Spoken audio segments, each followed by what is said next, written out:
chìm trong bóng tối vô hình, chìm trong sống chết riêng mình.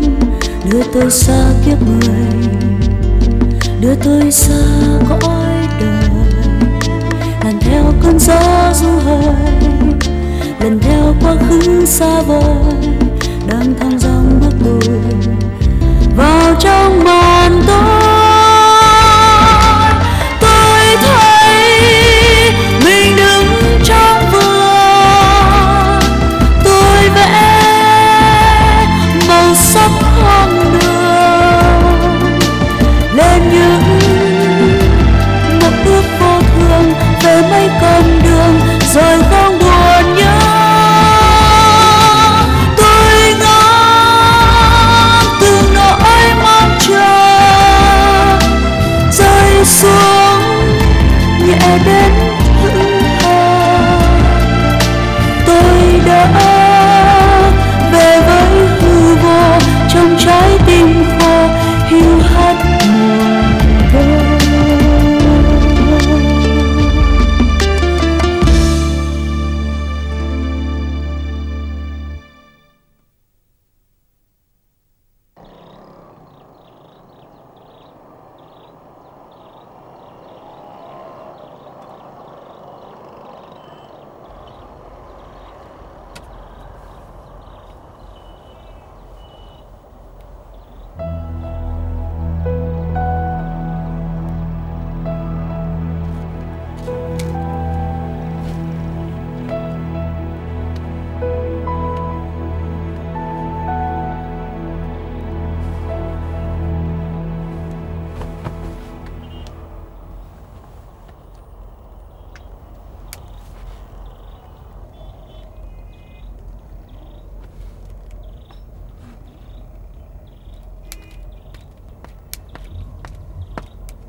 Cháu chào bác. Có chuyện gì mà về sớm vậy cô? Cháu đến thăm anh Thanh và trao đổi một số công việc. Suốt ngày chỉ ở trong ấy, bất cứ ai đến cũng không tiếp. Cháu hiểu được tâm trạng của anh ấy. Bác cứ nói có cháu đến thăm. Hay để tối hãy sang? Tối có chị Bích với cháu Kim ở nhà, nói không tiện. Nếu anh ấy có tiếp, nhớ lựa lời mà nói. Không lúc này đang dễ tự ái, anh ấy lại mặt nặng mặt nhẹ. Cháu biết mà bác.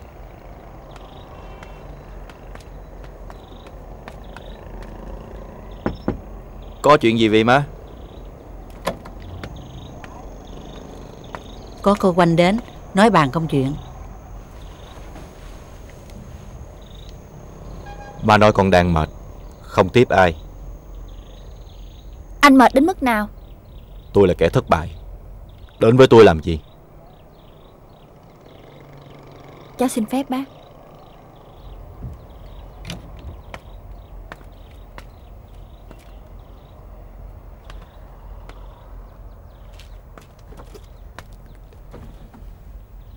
Em không ngờ anh lại phản ứng tiêu cực như vậy. Còn tôi quá nhiều điều không ngờ. Không ngờ bác sĩ Hùng tráo trở. Không ngờ cô nhận luôn chức chủ nhiệm khoa tôi vừa xin nghỉ. Không ngờ gần hết cả bệnh viện từng phản đối kịch liệt. Nhiều người chuyển công tác khi anh ta được đề bạt phó giám đốc. Nhưng bây giờ tất cả đều hoan hỉ. Nhân tình thế thái như thế, tôi thành kẻ lỗi thời, còn vác mặt đến bệnh viện làm gì? Bác sĩ Hùng đã đánh trúng vào tâm lý muốn thay đổi nhanh chóng của anh chị em trong bệnh viện, để át đi những định kiến trước đó. Chị Loan, anh Đông, lãnh đạo bệnh viện rất tốt, rất nề nếp. Song vì quá phụ thuộc vào quy chế, đã thành chỗ để bác sĩ Hùng gây ấn tượng. Anh ta lấy sự bảo lãnh của cấp trên để làm quy chế, chứ không triệt để tôn trọng quy chế để giữ sự an toàn với cấp trên như chị Loan. Vừa lên giám đốc, anh ta đã tăng thu nhập hàng loạt cho cán bộ công nhân viên, quyết định nâng cấp cho nhiều bác sĩ, thay đổi một số quy chế về tổ chức. Nếu theo quy chế cũ thì sai nhiều hơn đúng, nhưng xuất xứ về xu thế thì được lòng cấp trên, và xét về quyền lợi thì được lòng cấp dưới. Thế là thiên hạ lập tức quên đi tên lừa thầy phản bạn, rồi tung hô hắn như một đấng cứu thế. Cái khó phân biệt chính là ở chỗ này. Em nghĩ đến một lúc nào đó, tài đức phải hài hòa trong quy chế trọng dụng, nhưng bây giờ nó lại tách ra. Con người tài năng được tính bao gồm cả thủ đoạn. Sự tha hóa về đạo đức được coi là bản tính tự nhiên của con người. Bản thân em và nhiều người đều rùng mình về con đường đi tới danh vọng của bác sĩ Hùng, nhất là cách đối xử với anh. Nhưng cũng phải công nhận, anh ta đã được việc hơn chị Loan nhiều, ít nhất là trong giai đoạn kinh tế thị trường tập sự. Và được việc nhất là biết chia phần cho những kẻ chống lại mình, thay vì chia cho các vây cánh như những tên võ biền thông thường vẫn phải làm, phải không? Xét về góc độ này, hắn quả là giỏi. Một người như cô trước đây nhìn nhận hắn thế nào, nay chịu đổi giọng quả là hắn giỏi thật. Anh hiểu vậy cũng được.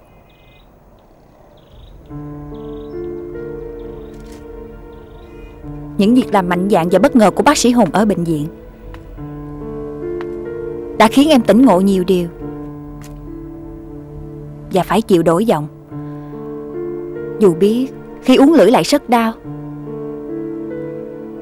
Xét ở góc độ cá nhân, em hoàn toàn đủ bản lĩnh từ chối chủ nhiệm khoa.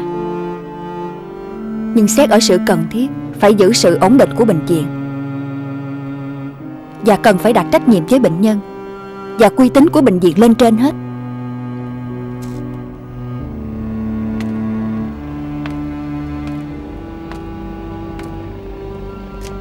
Dù biết chức chủ nhiệm khoa là viên thuốc đắng về danh dự, em vẫn phải nuốt. Cô đến để thanh minh do lương tâm cắn rứt. Bây giờ nếu lòng nhẹ nhõm rồi, cô nên về bệnh viện làm việc đi. Anh đặt vấn đề, em mới nói. Chứ em đến thăm anh để tha thiết yêu cầu anh trở lại bệnh viện làm việc. Chuyện đó không bao giờ xảy ra. Cô đừng bàn thêm nữa, mất công. Em nghĩ sự có mặt của anh ở bệnh viện cũng có tác dụng kiềm chế khuynh hướng sai trái có thể có ở bác sĩ Hùng. Lúc có thế còn chẳng ăn ai nữa là thật thế. Dù sao cũng cảm ơn cô đã quan tâm đến tôi. Mong rằng sự quan tâm này không phải do bác sĩ Hùng nhờ vả. Tiện đây cũng nói rõ, nhờ cô về nói lại với anh chị em trong bệnh viện, tôi không tiếp bất kỳ ai đến thăm. Xin đừng ai đến quấy rầy tôi nữa. Kể cả em à. Tôi không hề muốn quyết liệt với cô, nhưng quả thật chúng ta không còn gì để nói chuyện với nhau nữa.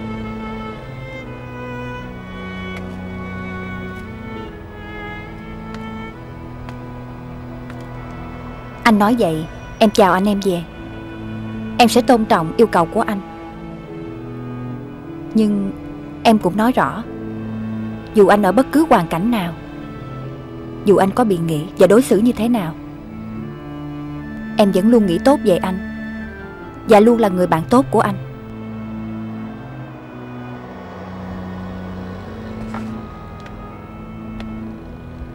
Cảm ơn cô đã đến thăm.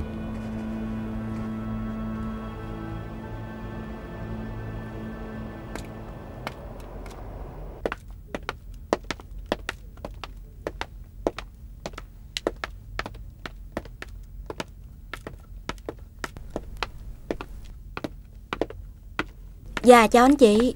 Dạ. Chào Chị giới thiệu cho tôi 4 bộ mốt nhất. Tôi may 1 thuê 3. Dạ mời anh chị.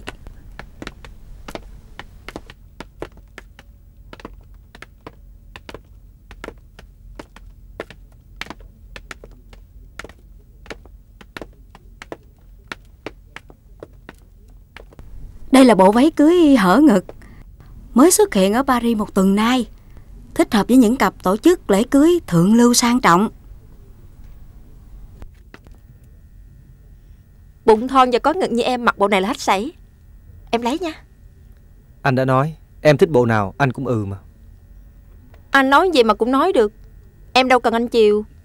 Anh thích thì nói thích, không thích thì nói không thích. Có mất gì đâu. Vậy anh nói thích, em bằng lòng chưa?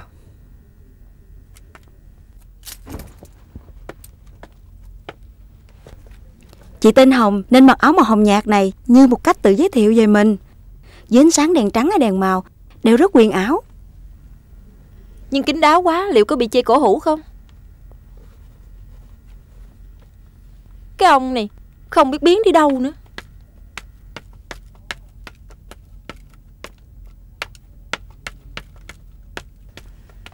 Sao đang đi lại tắt ngang vậy? Em mặc áo hồng này anh thấy đẹp không? Chỉ tội hơi kín ngực. Anh thấy được không? Anh thấy bộ áo dài này giản dị nhưng rất sang. Trời, thẩm mỹ của anh lạc loài quá gì. Chỉ những chị già tái hôn mới mặc loại áo quá đắt vậy thôi. Bộ này trông rất có học. Vậy bộ em chọn toàn là vô học hả? Đừng có quậy nha. Anh muốn quậy, em quậy luôn cho biết. Về, không cưới xin gì hết. Bộ đồ dởm vậy mà nói là có học. Bộ này có học, chắc mấy bộ khác ở đây ấy hết hả? Nè.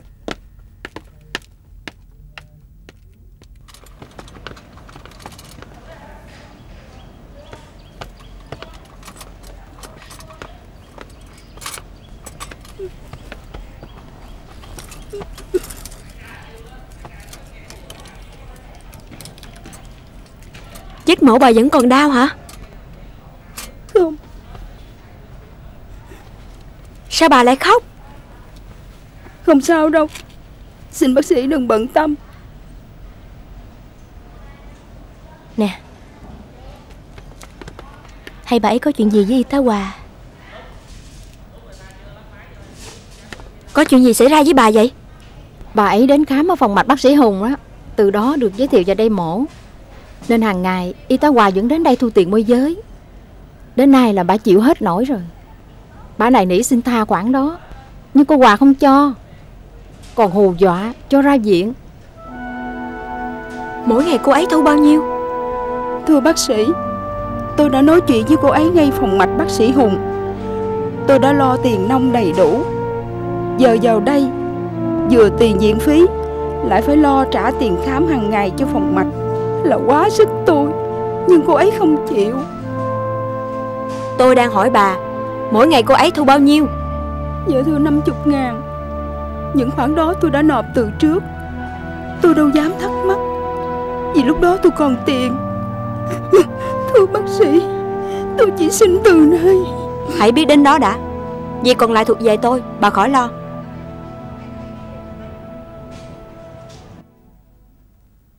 Tôi thành thật khuyên cậu nên nhận quyết định phó chủ nhiệm khoa.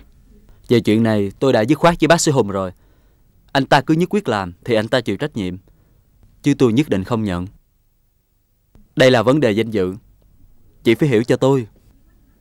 Vậy tôi nhận chức chủ nhiệm khoa, cậu cho là không có danh dự hay sao? Mỗi người có một quan điểm riêng. Tôi không đánh giá chị như tôi. Cứ vào.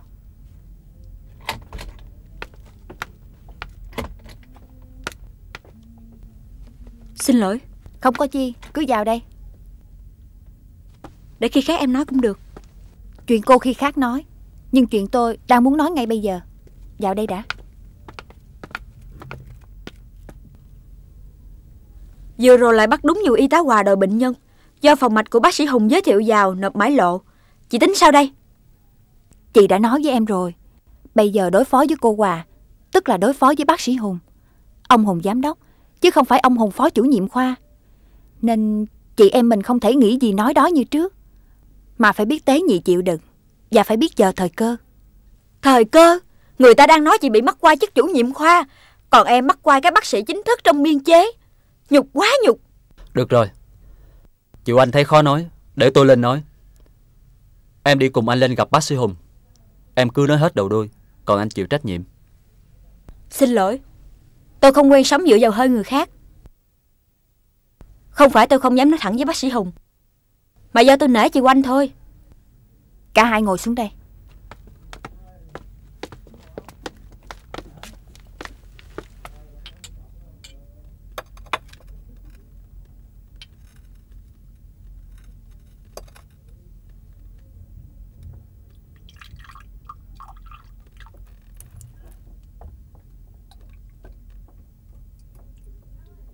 Chị đang vận động Tạo nhận quyết định phó chủ nhiệm khoa.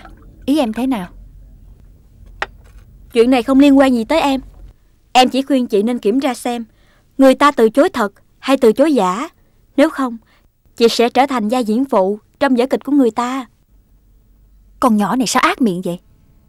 Bây giờ hơn lúc nào hết, chúng ta phải biết đoàn kết với nhau, xây dựng cho khoa mình thật tốt. Những gì là ưu điểm của bác sĩ Hùng, chúng ta phải biết tận dụng vì bệnh viện và bệnh nhân. Còn những gì là tội lỗi của bác sĩ Hùng, Chúng ta phải làm ngơ để biến thành lũ thỏa hiệp, lũ hèn lúc nào không biết. Em cứ như vậy, chị không nói chuyện với em nữa. Thật tình, giữa thái độ của chị và thái độ của dân, tôi ủng hộ dân. Rất tiếc, tôi không thuộc loại ưa củ ngọt.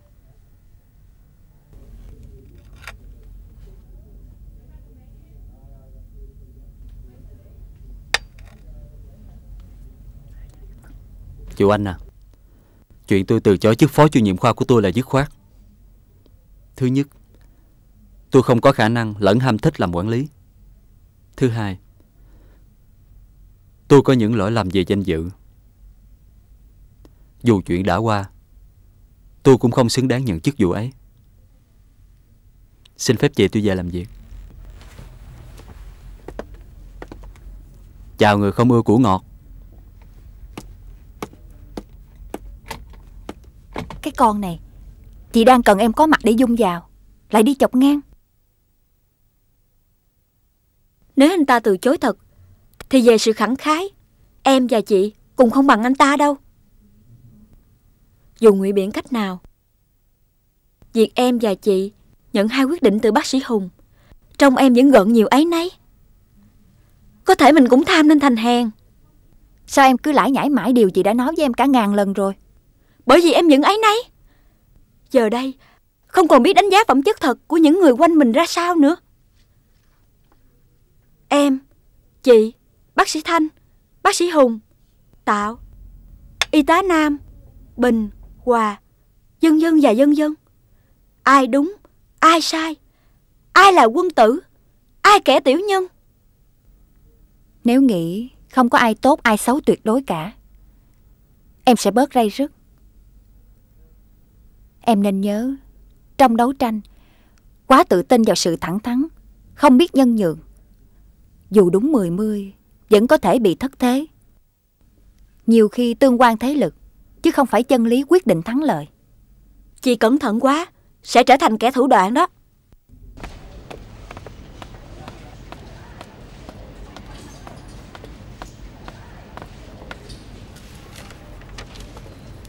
Có chuyện gì mà em như đang giận ai vậy? Anh có thấy cô Hòa đâu không? Cô ta xuống kho lấy thuốc. Nhưng có chuyện gì? Em cần gặp có chút việc.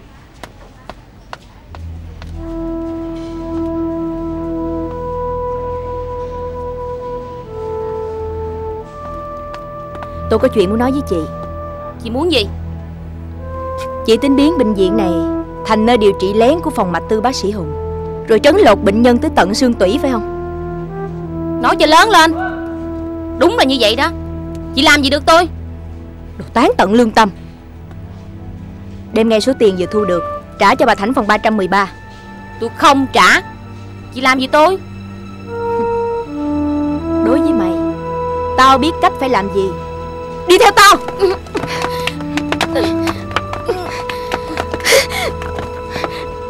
Không nên như vậy. Anh còn binh nó nữa hả? Anh có biết nó tiếp tục giở trò trấn lột bệnh nhân không? Bàn tay của em là để chăm sóc bệnh nhân, chứ không phải để đánh người. Em hiểu không? Nhưng em chịu hết nổi rồi. Một đằng chúng ta hết sức gìn giữ, một đằng nó cố tình bôi nhọ. Cô Hòa đi làm việc đi. Chuyện tiền nong là thỏa thuận giữa phòng mạch và bà ấy trước khi vào viện. Nếu bình thường một người sai tuyến như bà ấy làm sao vào viện được? Bây giờ vào được, mổ xong bà xót tiền trở mặt. Tôi hiểu. Cô đi làm việc đi. Cảm ơn anh Nam. Chào nha. Anh đã nói với em rồi, đích chính là thầy cô ta, chứ đâu phải cô ta. Xin lỗi, chúng tôi đang trao đổi công việc. Tôi biết chuyện rồi. Anh Nam nói đúng. Bây giờ là lúc giữ, không để xáo trộn bệnh viện. Việc góp ý cô Hòa để tôi lo.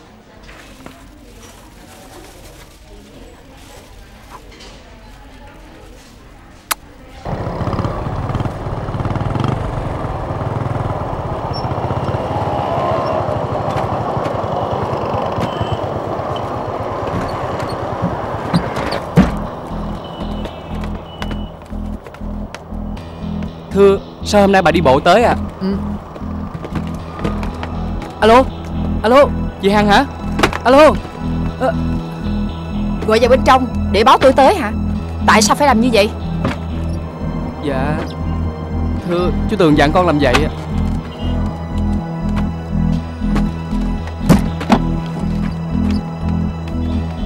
Alo. Alo. Mời, xin chúc mừng mà.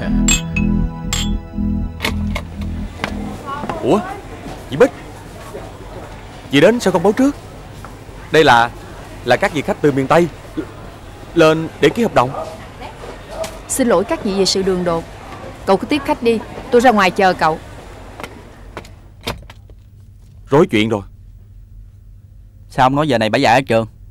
Tôi đâu ngờ bà dám phá lệnh ông anh rể tôi. Xin lỗi. Vậy là sao?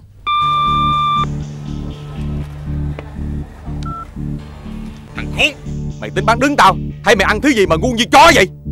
Để bà Bích vào tận phòng vì lúc tao đang có chuyện riêng. Tao trả lương cao cho mày để mày làm ăn như vậy hả? Trả mấy cho cô Hằng rồi cút khỏi đây ngay. Từ nay tao không muốn thấy cái mặt của mày ở đây nữa. Tôi đang giữ máy và đang nghe cậu nói đây cậu Tường à. Ủa, sao lại có chuyện đó? Em xin lỗi chị, vì em hơi quá chén. Xin lỗi. Chúng tôi về. Chào. Chào anh.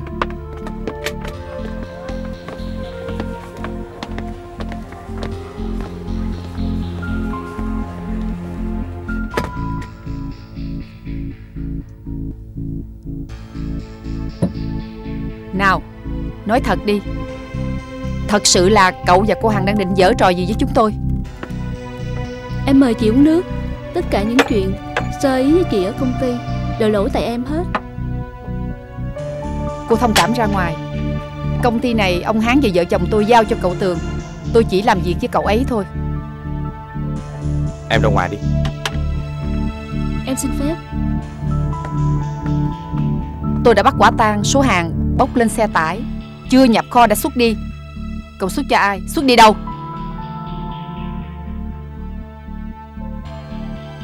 Có phải cậu đã tổ chức một mạng lưới khách hàng riêng, những khách hàng béo bở, có khả năng thanh toán sòng phẳng để thủ lợi? Còn phần xương xẩu, nợ khó đòi khó trả, cậu để cho công ty gánh hết phải không? Ở đây, lấy tình chị em, tôi yêu cầu cậu phải nói thật. Thú thật, em đã có lỗi với anh chị.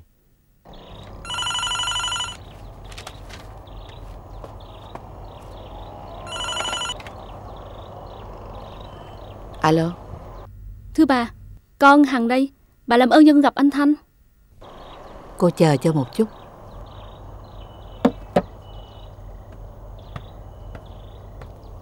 Thanh ơi, có điện thoại cô Hằng đó con.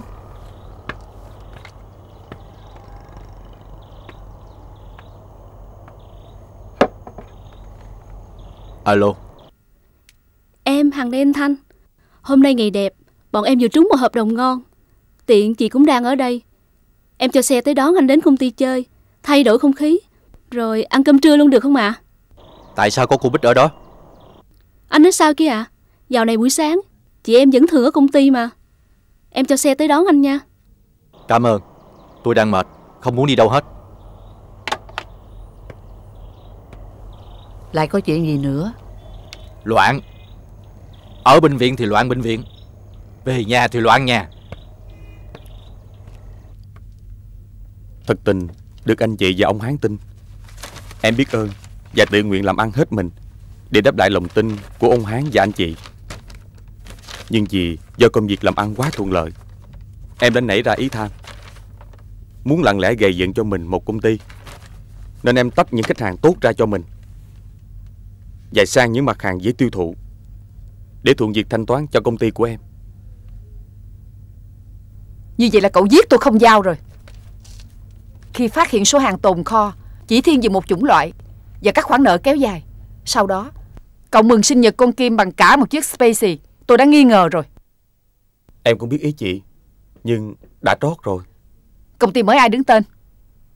Để không dính gì vào em và cô Hằng, về mặt pháp lý Em để ba má Hằng đứng tên.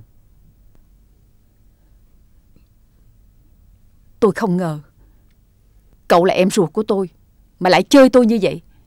Cậu ăn hết nạt, để lại xương cho tôi. Cậu chiếm hết lời thật, để lại cho tôi lời giả, là những món nợ khó đòi. Nói thẳng ra, cậu đã đẩy tôi đến bờ vực phá sản. Tôi sẽ trả lời như thế nào với anh Thanh với ông Hán?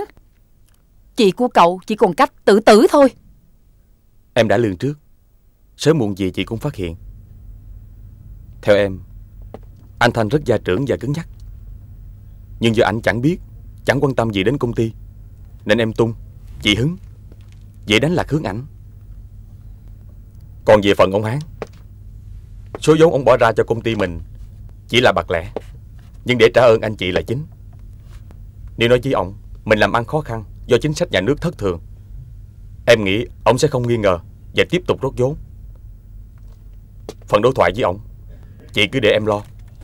Rồi của em cũng như là của chị. Cậu tính mua chuộc tôi chắc. Từ nay tôi không còn tin cậu bất cứ điều gì. Trước mắt tôi yêu cầu cậu hãy bàn ngay với gia đình cô Hằng, trả lại toàn bộ số vốn và hàng hóa đã chiếm của công ty. Rồi tôi với cậu sẽ nói chuyện sau. Khó đó chị à. Em xin lỗi vì đã nghe lỏm chuyện của chị và anh Tường. Em xin thưa với chị, chuyện chuyển lại vốn cũng chỉ là lời kêu gọi tình chị em mà thôi. Chứ về mặt pháp lý chẳng có cơ sở nào để xác định nó được đẻ ra từ công ty Ngọc Bích. Mà có trả cũng không cứu được tình thế. Sau đó cả hai cùng chết. Đó là điều cả chị và chúng em hoàn toàn không muốn. Không tin, chị cứ tham vấn luật sư để đi kiện đi. Thế là rõ rồi.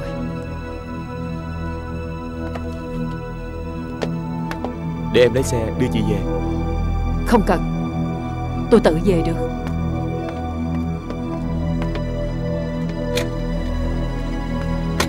Ông Thanh mà biết chuyện, bà chắc còn mệt. Em dám cá với anh, cho vàng bà cũng không dám lộ ra với chồng là đã bị ông em ruột xơi tái. Mình tàn bạo quá. Trong kinh tế thị trường, tàn bạo cũng là một chuẩn mực đạo đức. Không tin, anh thử đem nhân nghĩa ra bán xem, có sách bì đi ăn mày không? Việc bỏ lệnh cấm y bác sĩ nhận tiền qua bồi dưỡng của bệnh nhân của anh đã trở lại thời kỳ tiêu cực. Những bệnh nhân đa số là người nghèo, không có tiền bồi dưỡng, không quà cáp, không được chăm sóc đầy đủ. Họ vừa sinh ra mặc cảm, vừa nghĩ xấu về bệnh viện. Quy chế nào cũng đều có hai mặt. Người có lương tâm, nghiêm túc chấp hành thì với họ quy chế nào cũng như nhau. Còn người không lương tâm, không nghiêm túc, quy chế nào họ cũng lợi dụng được. Anh có dám đảm bảo với tôi là từ khi có lệnh cấm, chuyện quan hệ quà cáp biếu xén chấm hết không? Hay nó được thực hiện kín đáo hơn? Không hết, nhưng có hạn chế, và ít nhất cũng biểu hiện kỷ cương nghiêm minh. Tôi không muốn điều hành bệnh viện bằng các lệnh cấm. Trong lúc lương nhà nước không đủ ăn, các y bác sĩ vẫn phải làm việc cật lực. Tiền viện phí so với đời sống bệnh nhân là cao, nhưng so với mặt bằng thanh toán vẫn cứ là viện phí bao cấp, khiến bệnh nhân và các y bác sĩ phải thua thiệt rất nhiều.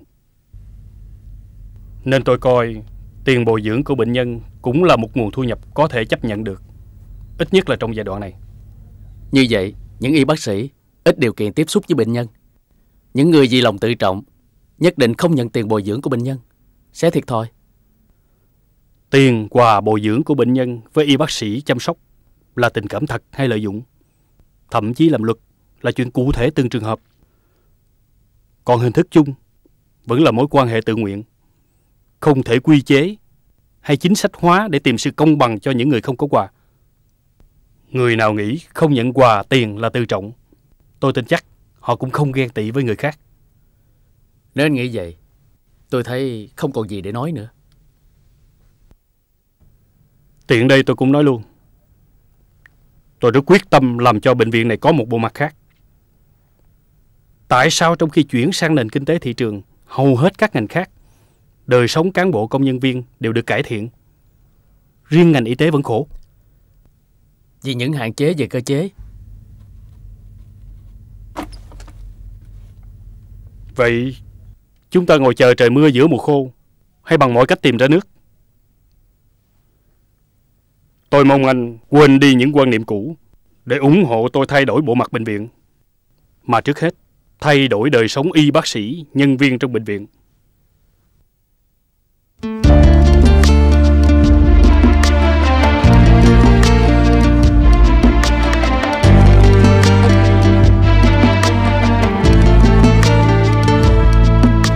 Màn đêm tăm tối vây quanh, chợt tan cho nắng long lanh. Bên tôi bao tiếng cười, giang đôi tay đón mời, dìu tôi xa chốn vô mình, về vui kiếp sống nhân sinh, mang theo trong cõi lòng tình yêu cuộc sống. Yêu quá màu trắng ân tình, êm ái màu trắng bên mình. Tôi thấy nhiều giấc xuân nồng, màu sắc tươi hồng làm tim hồng ấm. Ôi nhớ màu áo thiên thần, mong đến hạnh phúc vô ngờ. Yêu mãi màu trắng chân tình là nắng mênh mông xua mất trời